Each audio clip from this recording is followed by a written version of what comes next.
No Oba, Vila Nova e Craque empataram por 1-1. O Vila marcou no primeiro tempo com o Rubens. No segundo tempo, o Craque empatou com o Hugo. Kleber Ferreira, amigo dos amigos. O que pegou para o Vila Nova foi o segundo tempo. E por que não foi bom o segundo tempo do Vila? Por alguns motivos que têm plena explicação dentro de um jogo de futebol. O Craque veio com uma proposta defensiva para jogar na velocidade, lá na correria com o Cairon. Isso não deu certo no primeiro tempo. Aos 20 minutos do segundo tempo, o técnico da equipe do Craque catalão, o ex-zagueiro Wilson Gotardo, fez alterações táticas técnicas da sua equipe. Ele tirou o Igor Vinícius e o Luiz Felipe, que eram dois jogadores que auxiliavam na marcação no meio campo, e colocou o Tio, que é um jogador de criação, e o João Vitor, que é um jogador de velocidade do time. E aí o Craque mudou a sua configuração de jogar. O Vila não percebeu isso, não estava bem. O Wagner já sem condição física, ainda em campo. Depois o Wagner saiu, entrou o Vitor Andrade no seu lugar, o Mateuzinho passou para o meio para fazer a criação e esparramar o jogo. O Mateuzinho estava cumprindo bem essa função e o Igor fez a alteração, tirou o Mateuzinho e colocou o Cardoso no lugar dele para jogar em velocidade pelos lados. E o Vila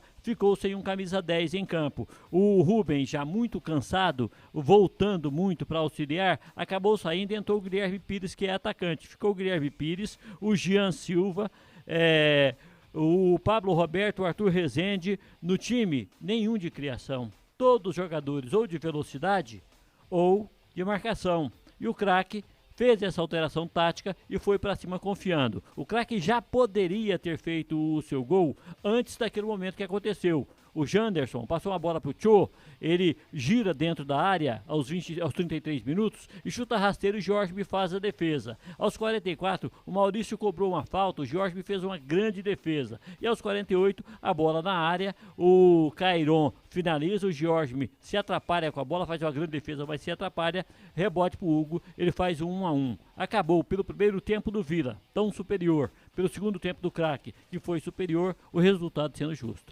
Ô Tim, por que o Vila caiu muito no segundo tempo? Pasquete, pra mim é porque mudou muito a maneira de jogar. É óbvio que o primeiro tempo do Vila Nova teve uma intensidade muito alta e hoje fez um calor muito forte em Goiânia. Mas o Vila no segundo tempo ele correu muito risco, de forma desnecessária. O Vila estava dando contra-ataque o tempo todo pro Craque. O Vila estava vencendo o jogo, ele tinha que utilizar o contra-ataque a seu favor. O Craque fez as mudanças, o técnico Wilson Gotardo pôs o time para cima do Vila Nova, mas deixou um buraco, deixava o espaço pro contra-ataque. E aí o Vila não soube utilizar. Pelo contrário, o Craque começou a crescer no jogo, começou a utilizar os contra-ataques, foi criando algumas situações de gol. George fez duas boas defesas e o Vila foi castigado no final. Agora, a verdade é que o Vila deixou escapar hoje 2 pontos. Poderia ter conseguido uma vitória com muita tranquilidade, principalmente pelo que fez no primeiro tempo. Teve o domínio total do primeiro tempo, criou várias oportunidades, faltou realmente a parte de finalização, faltou a eficiência na hora de fazer o gol. Mesmo assim, ainda vira o primeiro tempo vencendo, no segundo tempo teve algumas oportunidades, o zagueiro Gabriel Walter quase faz um gol contra logo no início, chuta, a bola acerta a trave do seu gol, por muito pouco o Vila não amplia. Mas aí teve esses erros de forma de estrutura dentro de campo mesmo, de posicionamento dentro de campo, melhor falando. O Vila ficou muito exposto de forma desnecessária. E as mexidas do Igor Magalhães não surtiram efeito. Vitor Andrade entrou muito mal, praticamente não acertou nenhuma jogada, prendendo bola de forma desnecessária no ataque, fazendo muita firula. Cardoso praticamente não pegou na bola. O garoto Guilherme Pires apareceu muito pouco, porque a bola também chegou muito pouco para ele. Então realmente o Vila deixou escapar hoje 2 pontos e aí o Craque foi eficiente, porque numa das oportunidades, no lance de lateral, ele consegue criar a sua jogada. Aí o Jorge faz uma linda defesa, mas ao mesmo tempo se atrapalha e acaba deixando a bola ali livre para o Hugo fazer o gol. Então pelo que fez o Craque, foi um ótimo resultado e o Vila tem que lamentar porque esse empate ficou com sabor de derrota. Ô Kleber, muda alguma coisa? O Igor tira o quê de proveito pensando no jogo da semana que vem pela Copa do Brasil contra o Rio Branco? Bom, ele naturalmente viu o primeiro tempo e viu o que o time pode render com aquela configuração tática. Então, ele viu que o Wagner se movimentando como está movimentando, dá a ele a oportunidade de usar o Mateuzinho, a velocidade do Mateuzinho por um lado e pelo outro lado a objetividade e a velocidade do Jean Silva também. Então, ele tendo o Wagner em campo, ele pode jogar com essa configuração. situação. Percebeu também que para usar bem o Rubens, a bola tem que chegar para o Rubens.